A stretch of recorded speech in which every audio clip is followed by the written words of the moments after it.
शिवाय माझं मन मला अस्वस्थ करत होतं. त्याच्यामुळे मी पुण्यावरनं बारामतीला आले. बारामतीला आल्यानंतर काट्याच्या वाडीला गेले. आशा काकींना भेटले. काकी टी व्ही बघत होत्या. काकींची काय बोलावं, काय सांगावं की बारामतीला कशासाठी आली आहेत, मला हिंमत पण झाली नाही. मी हर्षवर्धन भाऊंचं आणि भरणे मामांचं नाव घेतलं आणि सांगितलं मी इंदापूरला गेले होते आणि इंदापूरवरनं मी इथे आले. म्हटलं घरावरनंच चालले होते, तुम्हाला भेटते आणि पुढे जाते.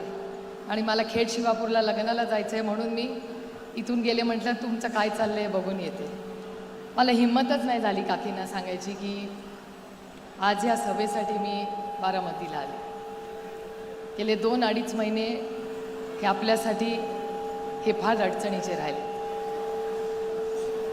आणि आज आपण सगळे वहिनींच्या प्रचार सभेच्या सांगतासाठी इथे आलेलो आहोत. सांगता सभा करता असताना दादा आपल्यात नाही ह्याच्यावर अजूनही कुणालाच विश्वास बसत नाही. अनेक वेळा असं वाटतं एखादं काम जिल्ह्यातलं राज्यातलं असेल की अरे दादाच्या ऑफिसला फोन करा, पण दादा नाही. ठीक आहे, कामं होत राहतात, पण आयुष्यभर आपल्या घरातला एक कर्ता पुरुष, आपला एक भाऊ नाही, हे दुःख आयुष्यभर आपल्या सगळ्यांच्या अंतःकरणातून जाईल.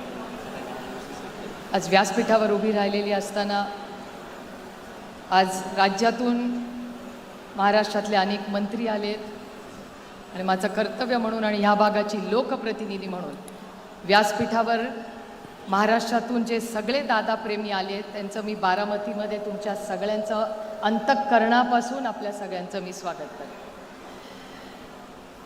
हा कार्यक्रम हा प्रचंड दुःखाचा आपला कार्यक्रम.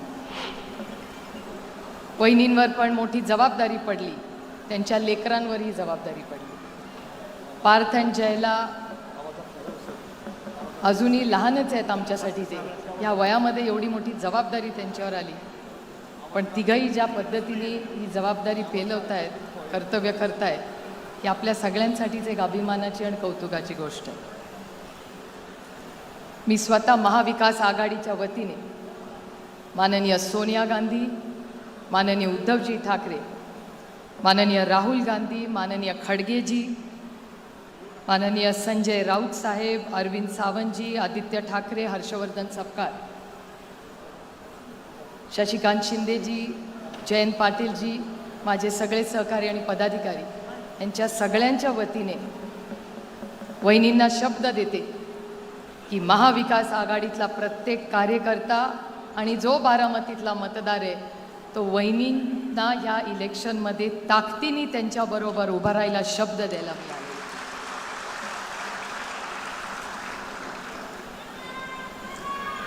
गेले 6 दशक बारामतीकरांचं आणि पवार कुटुंबाचं एक वेगळं नातं आहे. मला अभिमान वाटतो तुम्हाला सांगताना की मागच्याच आठवड्यात तामिळनाडूच्या इलेक्शनमध्ये काही चर्चा चालू होत्या दिल्लीमध्ये आणि बारामतीचा आवर्जून उल्लेख झाला. याचं कारण असं की तुमच्या बारामतीकरांच्या विश्वासाने आणि प्रेमाने बारामतीत एक मोठा रेकॉर्ड लवकर होणार आहे. ज्या आदरणीय पवार साहेबांना 6 दशक ह्याच बारामतीकरांनी साथ दिली, ह्या देशामध्ये सगळ्यात जास्त वेळा निवडून यायचा मान हा कुणाला मिळणार आहे तर तो बारामतीकरांना मिळणार. 60 वर्ष ही परंपरा तुमच्या आशीर्वादाने सुरू झाली. आदरणीय पवार साहेब 6 दशक इथे कार्यरत ते. त्यानंतर दादांवर मोठी जबाबदारी आली आणि पूर्ण निष्ठेने दादांनी गेले 35 वर्ष या भागाची सेवा केली आणि बारामतीची वेगळी ओळख महाराष्ट्राच्या राजकारणात स्थापन केली. ह्या बारामतीकरांनी अनेक वेळा आरोप प्रत्यारोप झाले, संघर्ष केला, पण बारामतीकरांनी कधी पवारांची साथ नाही सोडली.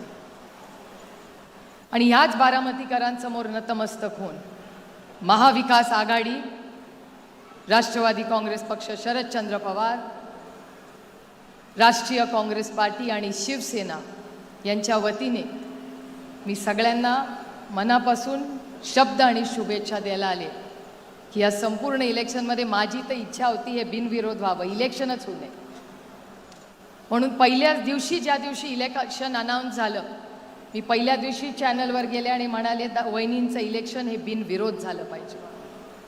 दुर्दैव आहे की काही लोकांचे फॉर्म अजूनही राहिले, पण ठीक आहे, आता मतदान होईल. पण हे विक्रमी मतदान नक्की होईल ह्याच्याबद्दल माझ्या मनात तीळ मात्र शंका नाही. आपल्या सगळ्यांना मतदाना नंबर कितवा आहे आपला? एक नंबरला वहिनींचं नाव, चिन्ह आणि बटन आहे. त्या एक नंबरच्या शेजारचं बटन दाबून दादाला आदरांजली, श्रद्धांजली द्या आणि वहिनींना साथ द्या ही विनंती करायला मी आले. ही दिवस आणि हा वेळ कुठल्याही बहिणीवर येऊ नये. मला आजही तो दिवस आठवतो. मी सकाळी वॉक करत होते, 8:40-45ची ती वेळ होती आणि पार्थचा मला फोन आला. अनेक वेळा पार्थन मी फोनवर बोलतो, म्हटलं इतक्या सकाळी काय फोनवर काढलं? मला म्हणला डॅडीचं प्लेन पडलंय. म्हटलं काय पण बोलू नकोस.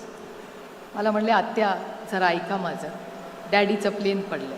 म्हटलं डॅडी कशावरनं त्या प्लेनमध्ये आहे? काहीतरी बोलू नको, चेक कर नीट. एका फोनवर तो माझ्याशी बोलत होता, दुसऱ्या फोनवर मुसळे इथे आहेत, मुसळेंना माहिती होतं आणि मुसळे, किरण गुजर हे सगळे तिथे होते आणि तिथून ते व्हिडिओनी पार्थला दाखवत होती ही घटना झाली. आजही असं डोळे बंद करून गेलं वाटतं की काय तो दिवस होता, काय ती परीक्षा आहे, काय झालं की ही अशी घटना किंवा हा दिवस आपल्यावर आला. आजही मला विश्वास बसत नाही. ते प्लेन बघायची हिंमत मी पण केली नाही. त्या दिवशी हेलिकॉप्टरने मी आणि वहिनी एकत्र आलो. वहिनींना आणि माझ्यात तर हिंमत पण नव्हती. पार्थ म्हणला बघायचं आहे, म्हटलं मला नाही हिंमत बाबा बघायची ती. मी डोळे बंद केले तेव्हा, कारण का मला अजूनही अपेक्षा होती की कदाचित त्या विमानात दादा नसेलच आणि असला तर दादा त्याच्यातून चालत बाहेर येईल. आपण कशाला वाईट विचार करायचा. पण झालं ते झालं. आपण आता एक शब्द सगळ्या बारामतीकरांनी एकामेकाला दिला पाहिजे की दादाची जी स्वप्न आहेत ती आपण सगळी एकत्र मिळून पूर्ण करू. दादाची जी बारामतीची स्वप्न आहेत ही सगळी पूर्ण करण्यासाठी जी काही सहकार्य, मदत आमच्या सगळ्यांची लागेल ती आम्ही सगळी नक्की करू. आणि बारामतीची आन बान आणि शान जी 6 दशकं महाराष्ट्राच्या आणि देशाच्या राजकारणात राहिली आहे ती टिकून ठेवण्याची नैतिक जबाबदारी ही आपल्या सगळ्यांवर आहे आणि आमच्यावरही. आणि त्याच्यामुळे ती जबाबदारी मी पूर्णपणे पार पडीन. पुन्हा एकदा महाविकास आघाडीच्या वतीने आपल्या सगळ्यांना शब्द देते की या संघर्षाच्या काळात, या इलेक्शनमध्ये आणि पुढच्या या संपूर्ण विकासामध्ये आपण सगळे एकत्र राहू. दादाला मनापासून आदरांजली अर्पण करते, श्रद्धांजली अर्पण करते आणि आपली रजा घेते. जय हिंद, जय महाराष्ट्र, जय आघाडी.